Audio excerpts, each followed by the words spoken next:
So, if there's one thing that I'm actually quite happy to have in my life, it was during the 2024 general election when I made it a mission to go out and get some local party propaganda. Here, let me grab it out. So, yeah, so if you see here, I got one of the Torge and Tavistock Green Party candidate. I got the Phil Huddy guy who was representing the Lib Dems. I actually met him, quite a nice guy. Uh, Isabel Saxby, who was the Labour candidate. Never met her before, but you know, fun to get her thing. The only one I wasn't able to get was the Reform UK one, which is a bit of a shame because I kind of wanted to collect their propaganda. Here's my MP Geoffrey Cox's pamphlet. But yeah, the only one I don't have is Reform UK. Now, this was quite before. Yeah, I got this stuff just before the general election, but it was after the general election that I finally decided that I was finally able to become a card carrying, fee paying member of the Tory party. See, this is mine. I'm an official member. But it hasn't been anything I expected it to be. I joined at around the time that Rishi Sunak was still party leader, and he had just gotten his ass whooped by Keir Starmer in the election. So I came in about around when the leadership came and occurred, where we had people like James Cleverly, Robert Jenrick, Kemi Badenoch, Priti Patel, I think even Suella Braverman at one point, but just a bunch of people who had survived essentially what was a purge of the party. And it was after this purge that the leadership election happened, and everybody was expecting the party to go right wing, more right wing than it was already going. I expected that too, but it wasn't in anticipation. It was more of just like cynical acceptance. However, when I heard that James Cleverly was actually winning MP ballots, had won like the first four MP ballots, I was quite hopeful because, to those who don't know, James Cleverly is basically like a moderate, normal politician, quite a high up guy, got plenty of experience. He was the foreign secretary and all that. And everybody was expecting him to become party leader. However, because of some tactical voting bullshit, it, how do I put this? In the fourth ballot, because of some mistaken tactical voting, Kemi Badenoch got around 43 MP votes, Robert Jenrick 40, and James Cleverly 39. Which, when you think about it, is fucking insane that just a few misplaced votes just did that to him.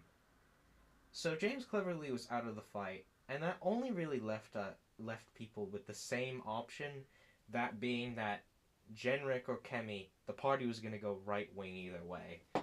But when it came to thinking about who would be the better leader, everyone just kind of went with Kemi Badenoch because she was seen as just like, she was more well known in the party and she was just seen as a more serious type. Meanwhile, Robert Jenrick wasn't seen as right wing enough. Plus, he's genuinely not that well known, to be honest. Everybody only pretends they now know him because he's out there literally tweeting we should be hardline on Pakistan, which damages our relations and whatever.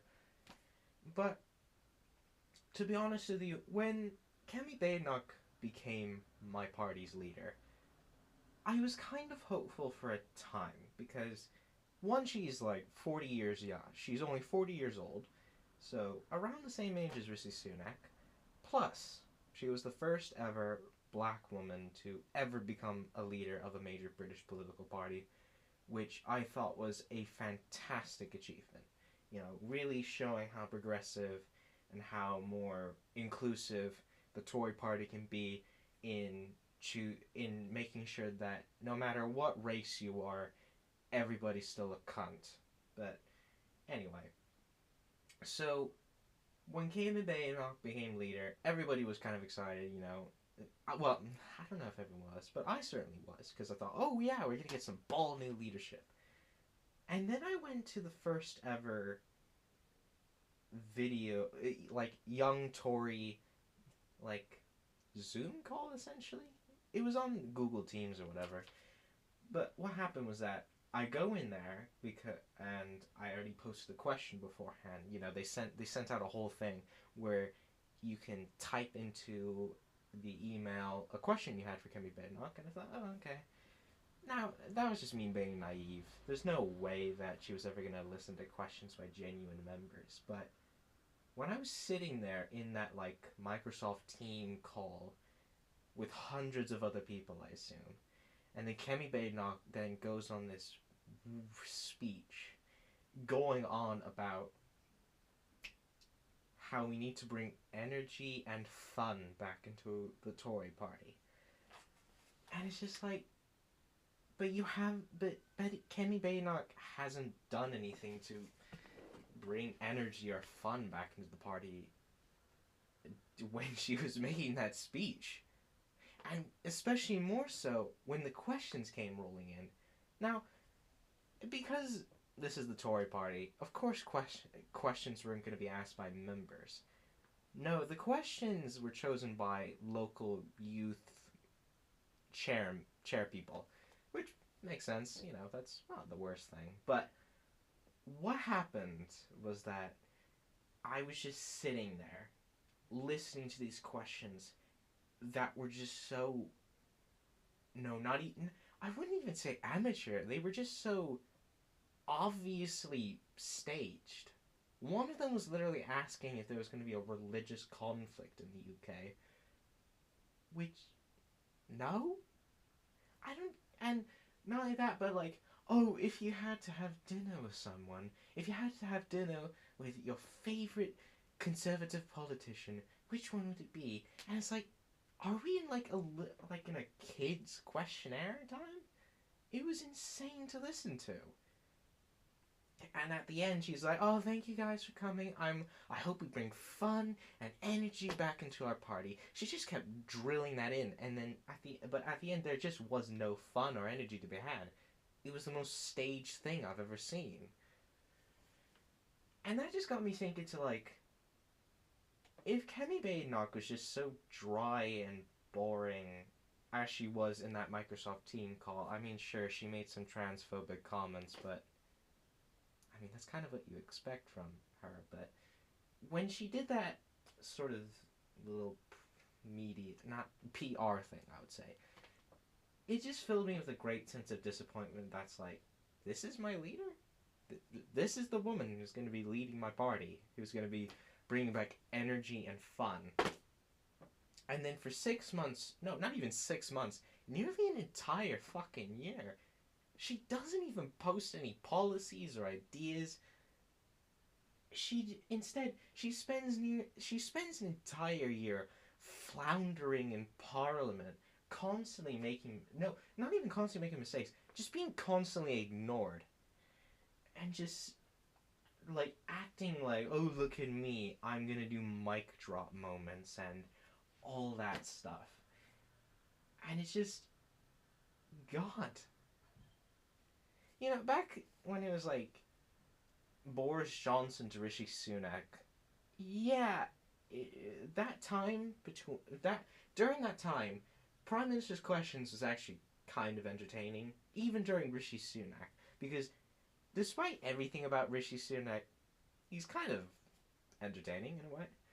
But when I listen to Kemi Badenoch, there's just this dry, arrogant, and just like very posh, like attitude in how she talks and acts around in Parliament.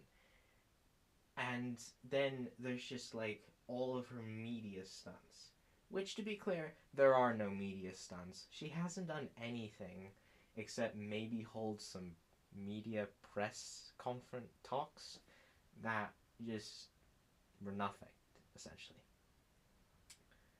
So, it's been a year at this point.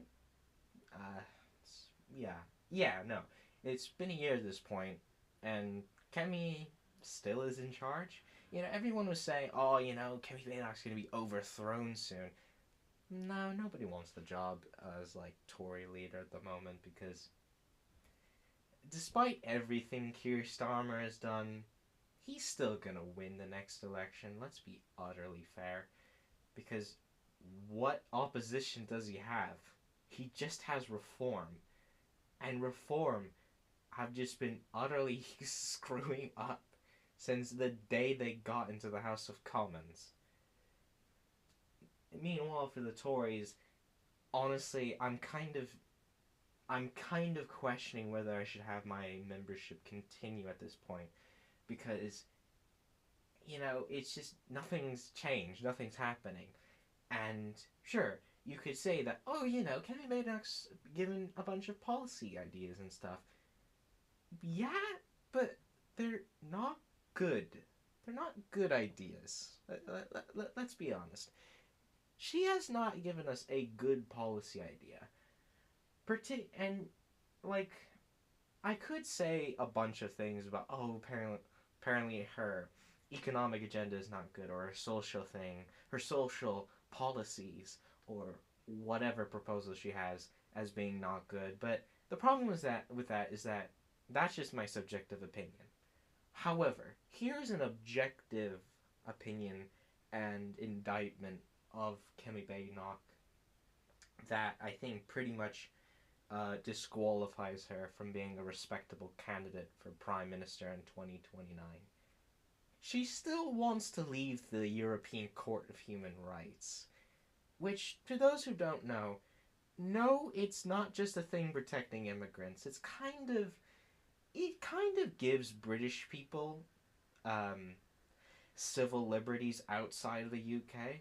You know, it, you know, um, not only that, because like Britain doesn't have a Bill of Rights, so it has to rely on international human rights treaties and civil liberties to get international rights and respect to prevent British citizens from being like detained in other countries and whatever. It's really dumb, to be honest. Still, it's just a shame, Kemi Baylock is my party leader. I'm gonna have to stand by her because, well, what other choice is there? Robert Jenrick? That guy's a prick. And,